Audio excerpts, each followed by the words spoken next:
Hi guys, this is my second video.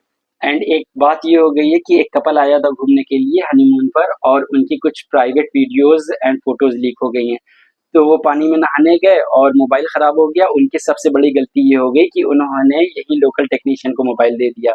सबसे बड़ा threat यही है, अगर आपका के साथ कुछ ऐसा हो जाता है कभी कभी भी लोकल टेक्नीशियन को मोबाइल मत दें। अगर आपने दिया तो आपकी प्राइवेट वीडियोस या फोटोज लीक हो सकती हैं।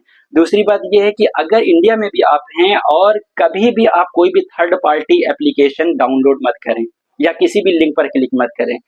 और तीसरी बात, हो ही गई है, अगर आपकी प्राइवेट फोटोज लीक हो गई हैं तो cybercrime.gov.in एक वेबसाइट है इंडियन गवर्नमेंट की। आप उस पर जाकर रिपोर्ट कर सकते हैं।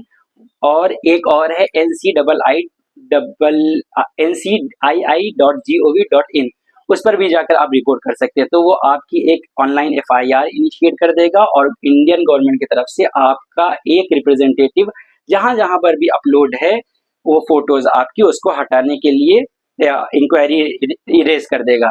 तो आप इस बात का ख्याल रखें कि अगर ऐसी चीज हो गई है तो फौरन उसका एविडेंस जहां जहां अपलोड है तो उसका एक लिंक होगा, वो एविडेंस कलेक्ट कर लें।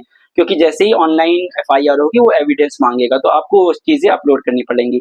तो मुझे तो ये मालूम थी, अगर आपको भी इस सिचुएशन में फंस जाते हैं, अगर आपका कोई जानने वाला फंस जाता है तो आप क्या सलाह देंगे? और कोई इस तरह की वेबसाइट है क्या जहां पर हम अपनी लिंक और प्राइवेट वीडियोस डाल के गवर्नमेंट ऑफ इंडिया की वेबसाइट पर और अपनी सारी तरह से वीडियोस डिलीट करवा सकते हैं? तो अगर आपको हो तो आप बताइएगा, और ये बहुत इंपॉर्टेंट है क्योंकि कभी भी किसी के साथ हो सकता है।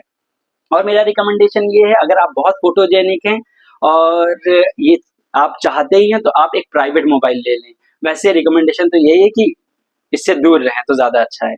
आप सुझाव दें अपने कि अगर ऐसी सिचुएशन में कोई दोस्त फँस जाएगा तो उसको क्या राय देंगे? Okay, thank you.